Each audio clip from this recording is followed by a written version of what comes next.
يضلل فلا هادي له وأشهد أن لا إله إلا الله وحده لا شريك له وأشهد أن محمدا عبده ورسوله أرسله بالحق بصيرا ونذيرا بين يدي الساعة أما بعد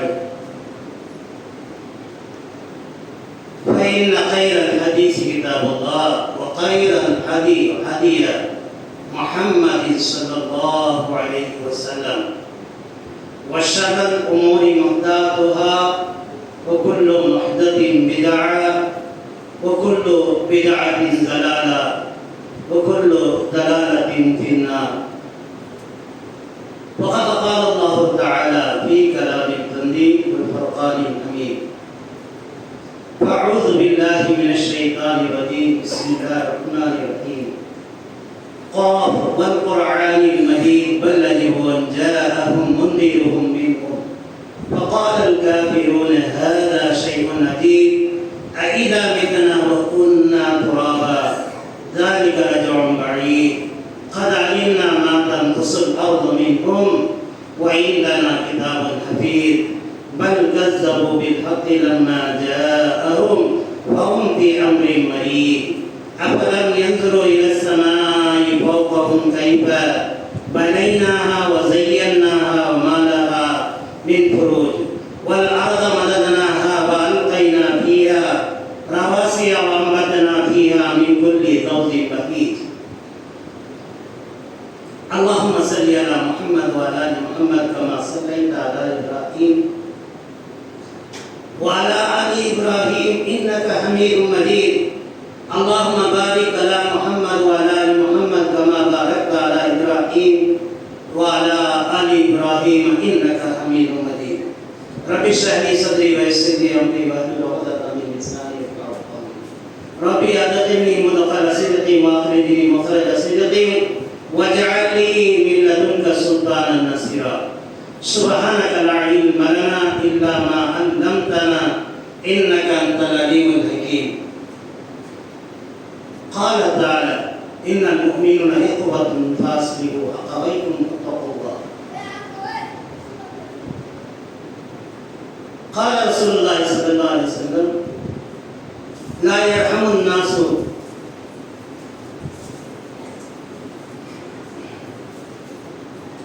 கண்ணியத்துக்குரிய அல்லாஹ்வின் நல்லடியார்களே,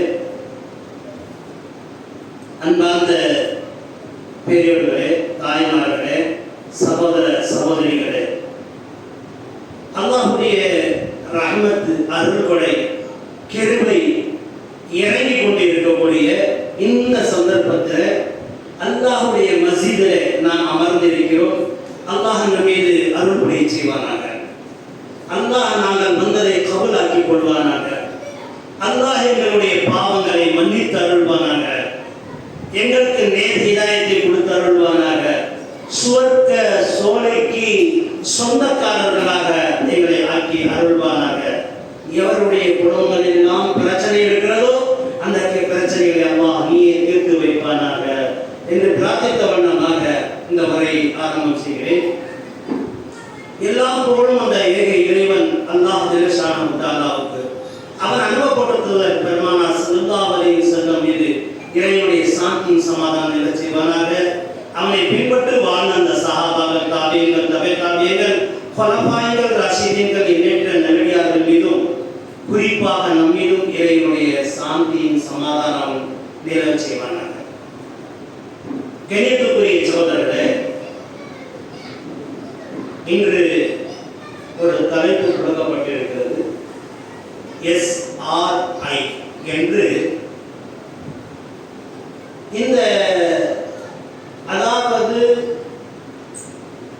ஓட்டு உரிமையை திருத்த சட்டங்கள், இந்த சட்டத்தை கொண்டாந்திருக்கிறார். இதுக்கு முன்னாடி பல சட்டங்கள் கொண்டாந்தார்கள். அதெல்லாம் கைவிடப்பட்டது, அதெல்லாம் தோல்வி அடைந்து விட்டது. இந்த பாஜக அரசு இனி நாம் பார்க்கிறோம். இப்போ அந்த ஓட்டு உரிமையை பெறுவதற்காக இது போன்ற ஒரு சட்டத்தை கொண்டாந்து 2 பேப்பர்களை வீட்டில் கொடுத்துக்கிட்டே இருக்காங்க. அந்த 2 பேப்பரை வாங்கி அதில் புல் பண்ணி ஒன்று நாம வச்சுக்கணும், ஒன்று கொடுத்துடணும் அப்படின்னு. இதையே நம்ம மஸ்ஜிதில் பேசணும் அப்படின்னு நிறைய பேருக்கு இருக்கும். இது ஏன் நம்ம பேசணும் அப்படின்ற உள்ளத்தில் இருக்குது. சைத்தானுடைய தரமாக இதை நல்லா ஞாபகம் வைத்துக் கொள்ளணும். இந்த பூமி அல்லாஹ்வுக்கு சொந்தமானது. இந்த பூமி அல்லாஹ்வுக்கு சொந்தமானது. இந்த பூமியை அல்லாஹ் தான் படைத்தான். அல்லாஹ் எத்தகையவன் என்று சொன்னால்,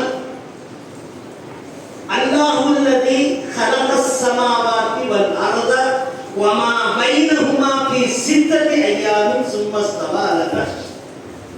அல்லாஹ் தான் இந்த பூமியும் வானமும் இல்லாத இருக்க நேரத்தில் 6 நாட்களில் படைத்து அதற்கு பிறகு 7வது நாள் அர்ஷிலே அல்லாஹ் உட்கார்ந்தான். மனிதனை வெள்ளிக்கிழமை படைத்தான். மனிதன் வாழ்வதற்காக இந்த பூமியை விசாலப்படுத்தியிருக்கிறார். ஒரு இடத்துல அல்லாஹ் சொல்ற, இந்த மனிதர்களை வாழ்வதற்காகவே, இந்த மனிதர்கள் பூமியில் பதவி செல்வதற்காகவே பூமியை விரிப்பாக நாம் விரித்திருக்கிறோம். وجعلنا اللباس وجعلنا السماء بناها وبنينا فوقكم سبعا شدادا وجعلنا سراجا وهاجا இதெல்லாம் அல்லாஹ் தொடர்ந்து தன்னுடைய குர்ஆனில் சொல்லி காட்டுறார். இந்த பூமியை, அதாவது இந்த வானத்தை நாம் விரித்திருக்கிறோம், பூமியை விரித்திருக்கிறோம். இரவையும் பகலையும் நாங்கள் உண்டாக்கி நாங்கள் தந்திருக்கிறோம்.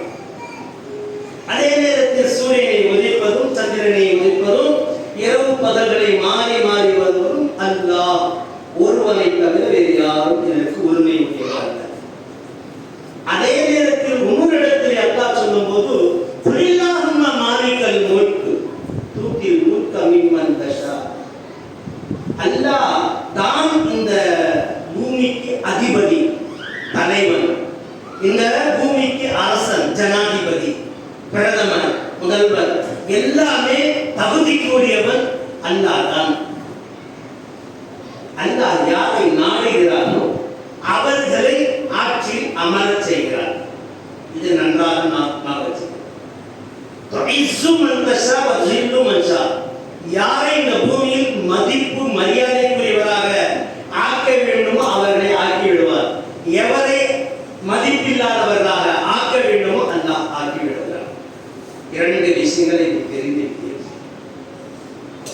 இப்போ அல்லாஹ் ரப்பல் ஆலமீன் எப்போது நம்மை முஸ்லிம்களை உயர்ந்த அந்தஸ்தில் வைத்திருக்கிறார். எப்போது என்று சொன்னால், அவனிடத்தில் அனாச்சாரங்கள், அட்டுழிகள், அக்கிரமங்கள், அநீதிகள் என அலட்சியங்கள் இவைகள் இல்லாமல் இருக்கும்போது அல்லாஹ் தஆலா அவனை உயர்த்துகிறார். நபி பெருமானார் முஹம்மது முஸ்தபா ஸல்லல்லாஹு அலைஹி வஸல்லம் அவரும் காபிருடைய குடும்பத்தில் தான் இருந்தார்கள். குறைஷி குடும்பத்தில் அப்துல்லாவுக்கு பிறந்தவர் தான். அல்லாஹ்வுடைய தூதரிடத்தில் ஒன்றை கேட்கிறாங்க, எங்க அப்பா எங்க இருப்பாருன்னு சொல்லி ஒரு சஹாபி வந்து கேட்கிறாரு. அதுக்கு ரசூலுல்லாஹ் சொல்றாங்க, உங்க பாவா நரகத்தில் இருப்பாரு அப்படின்றாங்க. அப்போ அவர் மூஞ்சி ஒரு மாதிரி ஆகி போச்சு. உடனே ரசூலுல்லாஹ் கேட்கிறார். ரசூலுல்லாஹ் சொல்றாங்க, உங்க பாவா மட்டும் இல்ல, இந்த உலகத்துக்கு ரஹ்மத்துல் லில் ஆலமீனாக அல்லாஹ் என்னை அனுப்பி இருக்கிறானே, எனக்கு முன்னாடி அவர் மௌத்தாயிட்டாரு, அவருக்கு பேரும் அப்துல்லா தான், அவரும் நரகத்துல தான் இருப்பாரு, பேரை கொண்டு முஸ்லிம் ஆக மாட்டான். இதெல்லாம் தெரிஞ்சுக்க வேண்டிய ஒன்று. 2வது, அல்லாஹ்வுடைய தூதர் வந்த பிறகுதான் இஸ்லாம் வந்தது. ரசூலுல்லாஹ் 40 வயசுல தான் நபி ஆனாரு. அதுல தான் அவர் எதுக்கு எப்படி ஆக்கினாங்க, சமுதாய கவலை. முதல் கட்டம் ரசூலுல்லாஹ்வுக்கு நபி ஆக்குறதுக்கு காரணம் சமுதாய கவலை. 2வது, யாருடைய பொருளையும் அபகரிக்க கூடாது. பேசினால் உண்மை பேச வேண்டும். வியாபாரம் செய்தால் அதில் அளவு குறைவாக கொடுப்பதும் நிறைவாக வாங்குவதும் கூடாது. இதே போல திருடக்கூடாது. இன்னும் பல நிலைகளை அவரிடத்தில் இருந்தது. விபச்சாரம் செய்யக்கூடாது, அட்டூழியங்களை செய்யக்கூடாது, பிற மனைவிகளை நாம் அபகரிக்க கூடாது, மனைவிமார்களை துன்புறுத்தக்கூடாது, மனைவிமார்களை அவர்களுடைய சுதந்திரத்தை தர வேண்டும். இவைகளெல்லாம் அறிந்த அருமை தூதர் பெருமானார் ஸல்லல்லாஹு அலைஹி வஸல்லம் அந்த காலை ஹிரா என்று சொல்லக்கூடிய குகையில் அமர்ந்து கவலைப்பட்ட நாள் அவர்களை தலைவராக ஆக்கினான். அவர்களை தலைவராக அன்று தினம் ஆக்கினான். நமக்கும் இன்றைய தினம் நாம் கவலைப்படும் போது, பிற சமூகத்தின் மீது கவலைப்படும் போது, அல்லது நம்முடைய சமூகத்தின் மீது கவலைப்படும் போது, நம்முடைய குடும்பத்தின் மீது கவலைப்படும் போது, நம்முடைய உற்றார் உறவினர் மீது கவலைப்படும் போது அல்லாஹ் நம்மை உயர்த்துவான். இது அல்லாஹ்வுடைய வாக்குறுதி. அல்லாஹ் ஒவ்வொரு இடத்திலே சொல்லும் போது உங்களுடைய குடும்பத்தார்களை நல்ல உபதேசம் செய்து நிறைய நெருப்பிலிருந்து காப்பாற்றுங்கள் என்று அல்லாஹ் தஆலா இன்னொரு இடத்திலே குர்ஆனில் சொல்லி காட்டுறான். இவையெல்லாம் சொல்லுவதற்கான காரணம் என்னன்னு சொன்னா நம்ம பிரச்சாரம் செய்யணும். இன்னொரு இடத்தில் அல்லாஹ் சொன்னபோது கைர உம்மத்தின் உஹரிதத் லின்னாஸ் தஅமுருன பின்னாரூஃப் வ தன்ஹவுன அனில் முன்கர். நீங்கள் நன்மை செய்யுங்கள், தீமையை தடுத்துக் கொண்டே இருங்கள். அல்லாஹ் தஆலா உங்களை கைரான உம்மத்தினர்களாக, சிறந்த சமூகத்தினர்களாக ஆக்குவான் என்று. இன்னைக்கு நம்ம இந்தியாவில் நாம் எடுத்துக்கொள்ளும் போது நம்முடைய சமூகம் பின்தங்கியவர்களாக இருந்து கொண்டிருக்கிறோம். முதல் கட்டமாக எல்லா விஷயங்களிலும் நம்முடைய சமூகம் பின்தாங்கி கொண்டிருக்கிறது. பின்தாங்கிய சமூகம் இன்னைக்கு முன்னேறி சென்று கொண்டிருக்கிறது. ஒரு காலத்திலே முஸ்லிம்கள் ஆட்சி செய்தார்கள். ஹைதர் என்று சொல்வார்கள், பாபர் என்று சொல்வார்கள், என்ன டிபு சுல்தான் என்று சொல்வார்கள். இன்னும் பல தலைவர்கள் இந்த மாதிரி இந்த பூமியிலே நல்ல வேலைகளை செய்து தலைவர்களாக இருந்திருக்கிறார்கள். ஆனால் நல்ல மனிதர்களுக்கு விளைவுகளை விளைவித்த நல்ல மனிதர்களுக்கு கெட்ட மனிதர்கள் அங்கே வந்து சேர அவர்களை அல்லாஹ் பறித்துக் கொண்டு கெட்டவர்களுக்கு கெட்ட தலைவர்களை ஏற்படுத்தி தருகிறார். இதுதான் முக்கியமான செய்தி. கெட்ட மனிதர்களாக நாம் மாறும்போது அல்லாஹ் கெட்ட தலைவர்களை தேர்ந்தெடுத்து தருகிறார். அந்த தலைவர்கள் இதை போன்ற சிக்கல்களை எல்லாம் நமக்கு முன்னாடி இருக்கிறார். எதை போன்ற சிக்கல்கள்? நாம் இந்த பூமிக்கு சொந்தக்காரர்களா இல்லையா என்று அப்பாற்பட்டது. ஆனால் இந்த பூமிக்கு சொந்தக்காரனே இல்லை என்று சொல்லக்கூடிய அளவில் அவன் உண்டாக்கி வைக்கிறார். எப்படி? இப்போ இந்த ஓட்டு உரிமை என்று நிறைய பேர் பூத்துல பார்ப்பீங்க. எவ்வளோப்பா போலிங் ஆச்சு அப்படின்னு கேட்டா 63%, 64%, 100க்கு 100 எப்பாவது போலிங் ஆகியிருக்கா? எங்கேயாவது ஆகியிருக்கா? இல்லை. இதில் போராடாத யாருப்பா அப்படின்னு சொன்னா லீஸ்ட் எடுத்து பார்த்தனாக்கா 35% மக்கள் அதில் 20, 25, 30% முஸ்லிம்களாக இருப்பார்கள். மீதி அந்நிய மக்கள்கள் 5% தான் இருக்கும். என்ன அப்படின்னு சொன்னா இந்த 500 ரூபாய் இப்போ காலத்துக்கு முன்னாடி 100 ரூபாய் 50 ரூபாய் கொடுத்துட்டாங்க. அந்த காலத்திலிருந்தே யார் காசு கொடுத்தாங்களோ அவங்கள்ட்டையும் வாங்கிறது, அது ஓட்டும் போடாம விட்டு விடுவது. இப்படி ஓட்டுக்கு காசு விற்கிறவங்களா இருந்தாங்க. அந்த காசு கூட இப்ப கிடைக்காது. நான் வச்சுக்கோங்க, அந்த காசு கூட இப்ப கிடைக்காது. ஏன்னு சொன்னா இவன் முன்னாடி இருக்கிற சட்டம் அப்பேற்பட்ட ஒரு கடுமையான சட்டம். நீ 2002 ஓட்டு எங்க போட்டிருக்க? உங்க பாவா எங்க போட்டிருக்காரு? உங்க பாவாவுடைய லிஸ்ட் எங்க இருக்கு? உங்க பாவா பிறந்தது இருக்கா? உங்க அம்மா பிறந்தது இருக்கா? உங்க அம்மாவுடைய ஆதார் கார்டு இருக்கா? உங்க பாபாவுடைய ஆதார் கார்டு இருக்கா? இப்படி எல்லாம் கேள்விகளை எழுப்பி ஒரு சின்ன பேப்பர்ல பல சிக்கல்களை கொண்டாந்து நீக்கி வச்சிருக்காங்க. ஆனா அல்லாஹ்வுடைய அருளை கொண்டு எந்த சிக்கலும் இதுல கிடையாது. நாம கரெக்டா எழுதி கொடுத்து அதுக்கு நம்ம மகளாவில நம்ம பரவேஷ் பாய் இருக்காங்க. அழகான முறையில ஒய்எம்ஜே சகோதரர் நம்ம இங்க இருக்காங்க. அவங்க என்ன செய்வாங்க? அந்த படிவத்தை முழுமையாக உங்களுக்கு செய்து தருவாங்க. இப்போ ஆரம்பிச்சு நவம்பர் 4 கொடுக்க ஆரம்பிச்சிட்டாங்க. என்ன ஜனவரி 20 எப்போ ஜனவரி 4 வரை கொடுத்து முடிச்சிடணும். ஜனவரிக்கு இன்னும் இருக்கிற காலகட்டங்கள் இவ்வளோதான். இந்த நாட்களில் அந்த ஃபார்மை ஃபில் பண்ணுறதுக்கு கஷ்டப்பட வேண்டிய ரொம்பவே இருக்கிறது. ஏன்னா நீங்கள் எந்த ஏரியாவில் இருந்தீங்க, முன்னாடி எங்கள் ஓட்டு எப்படி என்ன இதெல்லாம் அதை பார்த்து எழுதணும். முதல்ல கொண்டாந்து உங்கள் வீட்டுக்கு ஃபார்ம் வந்திருந்தா ஓகே, இல்லைன்னு சொன்னால் அதை உங்களுக்கு நெட் மூலமாக எடுத்து கொடுத்துருவாங்க. ஃப்ரீயாக செஞ்சு தருவாங்க, காசு கிடைக்காது. அப்போ 500 ரூபா வாங்கிக்கலாம் போட்டுக்கு. ஆனால் நம்ம சமூகம் பணம் இப்படி அலையுது பாருங்க. அந்த நேரத்தில் நம்ம அல்லாவுடைய தூதர் அழிஞ்சிருக்காருனாக்கா கத்தீராது நம்முடைய ஆட்சி அல்லாஹ்தால சீமாட்டி என்று சொல்லியிருக்காரு. அவங்கள ரொம்ப செல்வந்தராக இருந்தாங்க. பணம் காசுல செல்வந்தர், ஃபுல் செல்வந்தர், எல்லாமே இந்த மார்க்கத்துக்காக செலவழித்தார். பெரிய சீமாட்டி, பெரிய பணக்காரங்க. அவங்க இந்த காசை அல்லாஹ்வுடைய பாதையில் செலவழித்தார். ஆனால் தான் அல்லாஹ்தால அவங்களுக்கு சுவர்க்கத்துக்கு உரியவர்கள் என்று இந்த உலகத்திலேயே சொல்லப்பட்டது. அவங்களுக்கு சலாம் ஜிப்ரீல் அலைஹிஸ்ஸலாம் சொல்லி அனுப்பியதும், ஐஷா ரலியல்லாஹு அன்ஹா சலாம் சொல்லி அனுப்பியதும், நிறைய செய்திகள் நாம் விஷயத்தை பார்க்கலாம். இப்போ என்னன்னு சொன்னா, இந்த அக்கறையை நமக்கு என்னன்னாக்கா, முதல்ல ஒரு மூமின் இன்னொரு மூமினுடைய சகோதரர். அதே போல ஆதமுடைய மக்கள் நம்ம.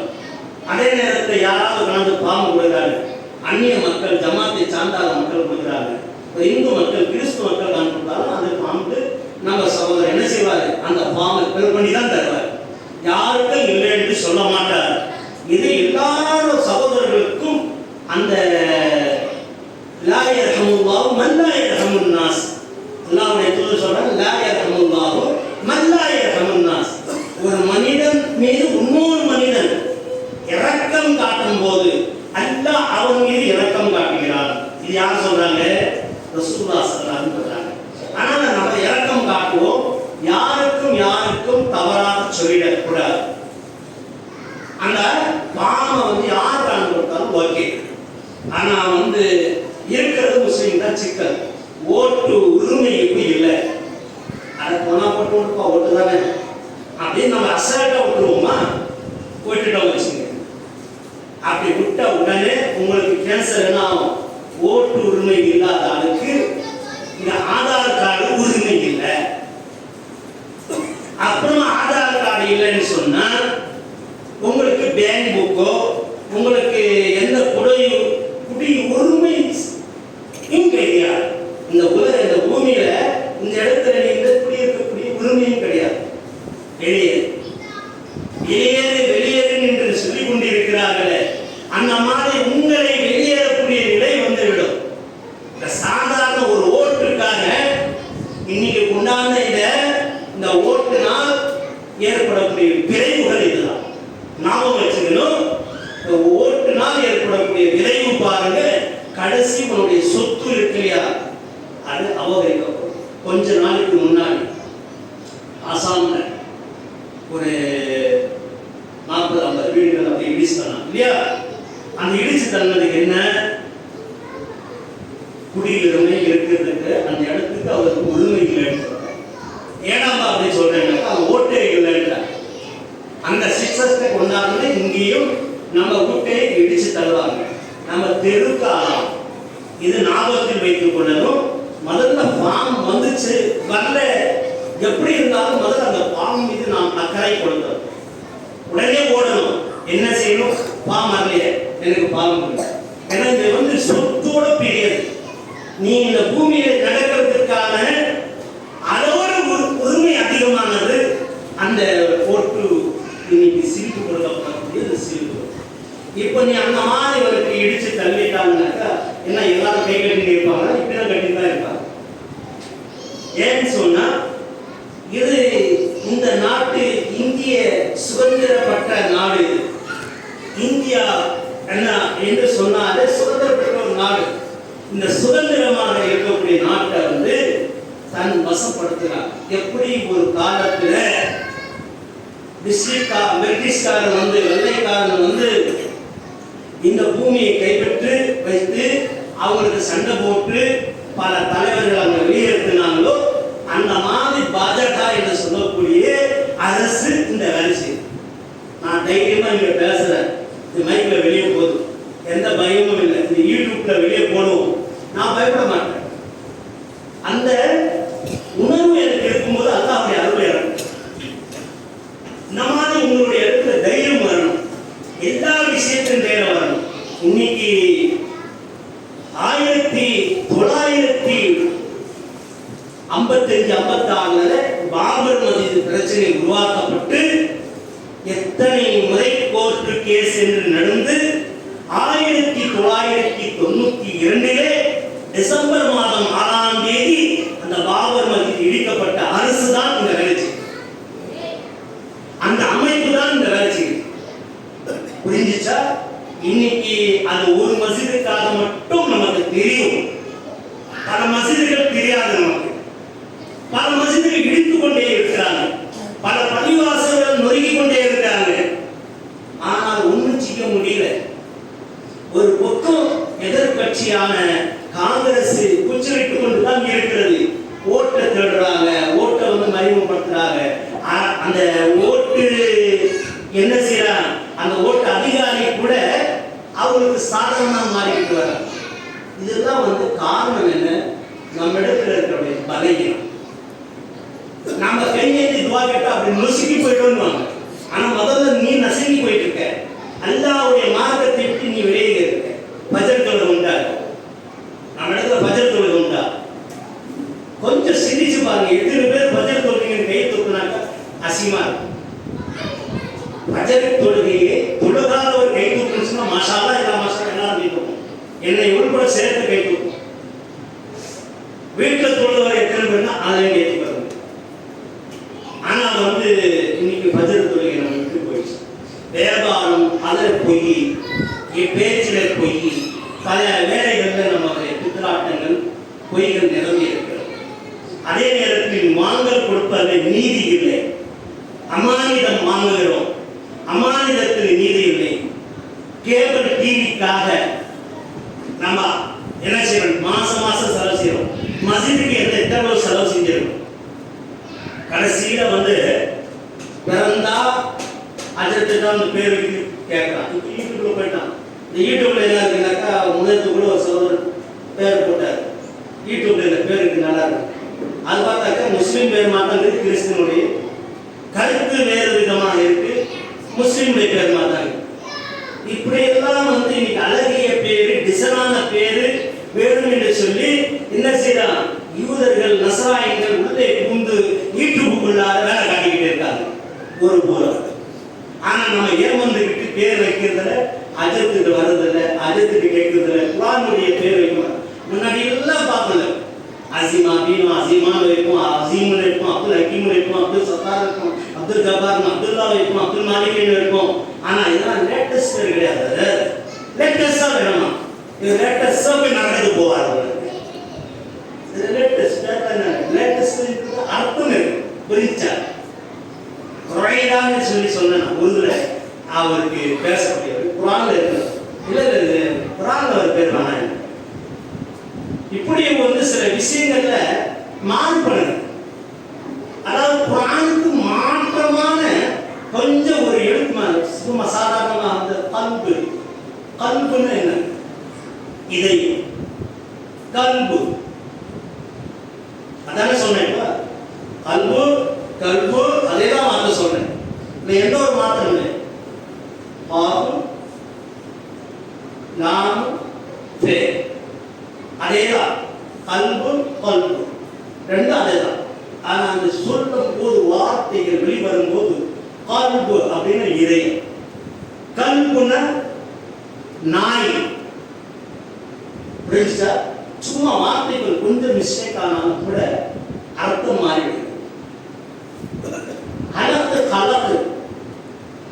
அலத்துனா செழிப்பது, கலத்துனா படைப்பது.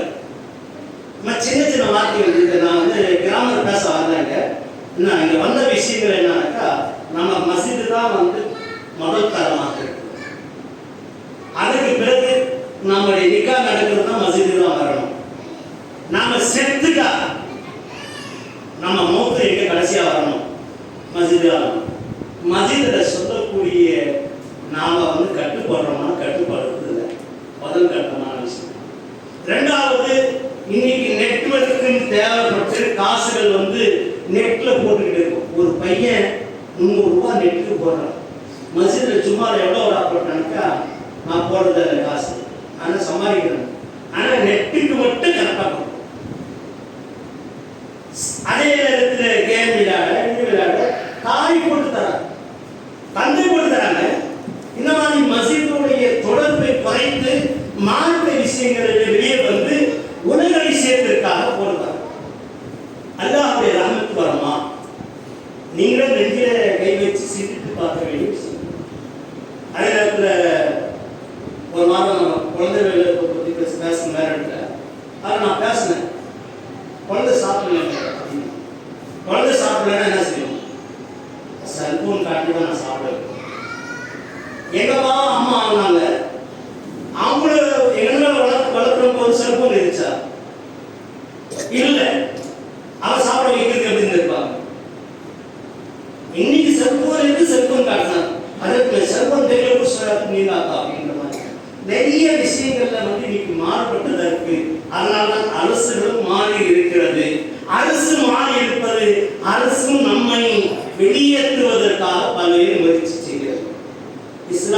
இஸ்லாமிய பார்த்துக்க போயிடுங்க, இஸ்லாம் பார்த்துக்க போங்க அப்படின்னு சொல்லிக்கிட்டு நம்ம வெளியேற்றுற மாதிரி இருக்காங்க. நம்ம ஹிந்துஸ்தான்ல நீங்க இருக்காதீங்க, பாகிஸ்தானுக்கு போயிடுங்க, நீங்க இங்க போயிடு அங்க போயிடுது என்ன. ஆனா அந்நிய எங்கிருந்து வந்தாலும் கூட இங்க குடியுரிமை கொடுக்க உரிமை இருக்குதுன்றார். மதம் வேறு இருந்தால் இங்கே, ஆனால் இஸ்லாம் மதம் இல்லா, ஆனால் இஸ்லாம் மார்க்கம் இருந்தால் இங்கே இடம் இல்லை அப்படின்னு சொல்லக்கூடிய நிலைகள். ஆனால் அல்லாஹ்வுடைய நல்லடியார்களை நிறைய சொல்லிக்கிட்டே போகலாம். ஆனால் நம்ம ரொம்ப உஷாரா இருக்கணும். இந்த ஓட்டு லிஸ்ட் அதில் இப்போ நம்ம முயற்சி செய்யணும். எத்தனை பேர் செஞ்சிருக்கீங்கிறது தெரியாது, எத்தனை பேர் செய்யறதுக்காக வாங்கி வச்சிருக்கீங்கன்னு தெரியாது, யாராருக்கு வந்திருக்கு தெரியாது. 4 இடத்துல இருக்கு, 5 இடத்துல இருக்கு ஓட்டு இருக்கு அப்படின்னாக்கா அந்த ஒரு ஓட்டை நீங்க இருக்கிற இடத்தை தேர்ந்தெடுக்கணும். அதை கொண்டாந்து நம்ம பர்வேஸ் பாய் அவர்கிட்ட கொடுத்து அதை சீர்படுத்தணும்.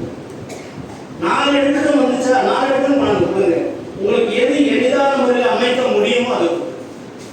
ஆனால் ஓட்டை இல்லாதவர் அவருக்கு ஒரு சிக்கலாக இருக்கு. இன்ஷா அல்லாஹ் வரக்கூடிய ஜனவரி மாதம் அவருடைய தேர்தலில் சேர்க்கப்பட வேண்டும். அப்படி சேர்க்கும் போது பல கண்டிஷன்கள் வரும். புதுசா சேர்க்கிறாங்க சிக்கலா இருக்கு.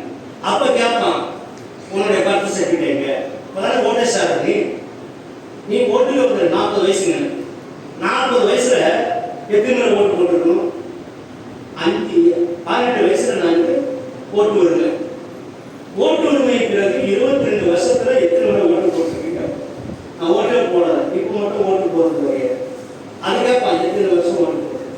புதுசா எடுத்தாரா அப்படின்னு அதை கேள்வி கொடுக்கும்போது உங்க பாவா யாரு, உங்க பாவா பார்த்து சர்டிஃபிகேட்டுங்க, உங்க அம்மா பார்த்து சர்டிஃபிகேட்டுங்க, நீங்க தான் பிறந்தியா, உங்க அம்மா இங்க தான் பிறந்தாங்களா, இல்லை பாகிஸ்தான் ஓடி வந்துட்டாங்களா, இல்லை ஓடி வந்து உங்க தாயார் வயிற்றில் பிறந்துட்டாங்க.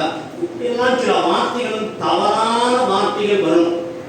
இதனால இதை முறையடிப்பதற்காக இது வேண்டாலும் விடாதீங்க, அல்லாவுக்காக வேண்டாலும் விடாதீங்க. முதல் கட்டமாக உங்களுக்கு லிஸ்ட் வந்துச்சா முதல் கட்டமாக கொடுத்து ஃபில்அப் பண்ணுங்க. நம்ம எத்தார நகருக்குள்ளார நிறைய இதுவரை என்ன பாம்பு வச்சா ஒரு பாம்பு போல, புரியுதுங்களா? ஒரு பாம்பு போல. ஆனால் முயற்சி பண்ணி இன்ஷா அல்லாஹ் செய்யுங்க. அல்லாஹ்வுடைய அருளை கேளுங்க. அதே நேரத்தில் யாராவது தெரிஞ்சவங்க, எழுத தெரிஞ்சவங்க, புரிஞ்சவங்க இதை நான் செஞ்சு தர மாட்டேன்னு சொல்லக்கூடாது. ஏன்னு சொன்னா ஒரு மகனை குடிமகனை வாழ வைத்தால் அல்லாஹ் உன்னை வாழ வைப்பார். என்ன சொன்னாங்க ரசூலுல்லாஹ்? ஒருவரை வாழ வைத்தால் அல்லாஹ் உன்னை வாழ வைப்பான். அதனால நாம தெரியறோம், ஆனா எனக்கு டைம் இல்லை அப்படின்னு சொல்லாதீங்க. அதுக்குன்னு ஒரு டைம் ஒதுக்கி 1 மணி நேரம் 2 மணி நேரம் இந்த மாதிரி டைமை ஒதுக்கி அந்த வேலையை செய்து கொடுங்க. என்ன செய்து கொடுங்க. அப்படி கொடுக்கும் போது அல்லாஹ்வுடைய ரஹ்மத் வரும், உங்களுடைய வேலைகளை எளிதாக ஆக்கி.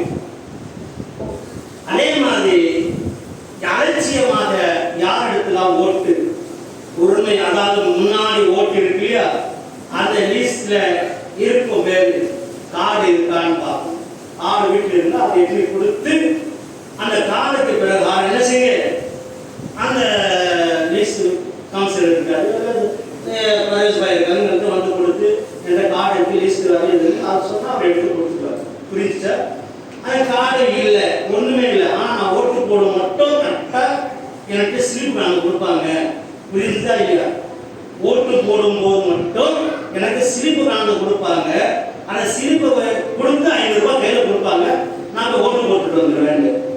இந்த மாதிரி அப்படி வராது, ஸ்லிப்பும் வராது, காசும் வராது. அப்புறம் பேர் போச்சுன்னா எந்த காசும் இல்லாமல் போயிடும். ஆகையால அன்னைக்குரிய சகோதரர்களே, என்ன அந்த சிலிப்பு வரணும் இல்லையா, எனக்கு வர சிலிப்பு, ஆனால் இப்போ எனக்கு தெரியாது யாரை இப்போ வாங்கி கொடுக்குறங்க இல்லை அப்படின்னு வந்து முறையிட்டீங்கன்னாக்கா உங்களுடைய எந்த அட்ரஸில் இருந்துச்சோ அந்த அட்ரஸில் நம்ம போட்டுங்க. பேரை போட்டால் கண்டிப்பாக அது வெளியே வந்துடும். அந்த யூடியூப்லலாம் வராது, அதை அதுக்குன்னு தனியாக ஒரு ஆப் வச்சுருக்காங்க. அந்த ஆப்பு மூலமாக எடுப்பாங்க, எடுத்து உங்களுடைய பேர் எல்லாமே செய்வாங்க. அது செய்யாது. அதே நேரத்தில் கணவனுக்கு ஓட்டு இருக்கு, மனைவிக்கு இல்லை, மனைவிக்கு இருக்கு, கணவனுக்கு இல்லை. இந்த மாதிரிலாம் பிரச்சனைகள்லாம் இருக்கு. இவைகள் எல்லாம் வந்து பார்த்து நாளை வந்து உனக்கு புருஷனே இல்லைன்னு சொல்ற மாதிரி நினைப்பு வந்துடும். அப்புறமா வந்து அவங்க புருஷனை வெளியே தோத்திடுவாங்க, ஒன்னையும் வெளியே கண்டுடுவாங்க. அந்த மாதிரிலாம் நிலைகள் இருக்கு. எல்லாம் பார்த்து உஷாரா வச்சுங்க. நம்ம வந்து வீடுக்கு பத்திரம் இருந்தால் மட்டும் போதாது. பத்திரங்களுக்கு நான் பயப்பட மாட்டேன் அப்படின்னு நினைக்காதீங்க. பத்திரம் இல்லைனாலும் கூட ஓட்டு உரிமையே இல்லைன்னாக்கா நீ வெளியேற வேண்டியது தான். இந்த பூமியில இந்த குடிமகனாக இல்லாதனால் நீ அந்நியனாக ஆகிவிடுகிறாய் என்பதை உணர்ந்து கொள்ளுங்கள். அன்புக்குரிய சோதரர்களே, அல்லாஹ்வின் நல்லடியார்களே, அல்லாஹ் ஒருவரை அஞ்சி பயந்து நாம் செயல்படும் போது அநியாயக்கார அரசு தானாக விலகி சென்று விடுவார்.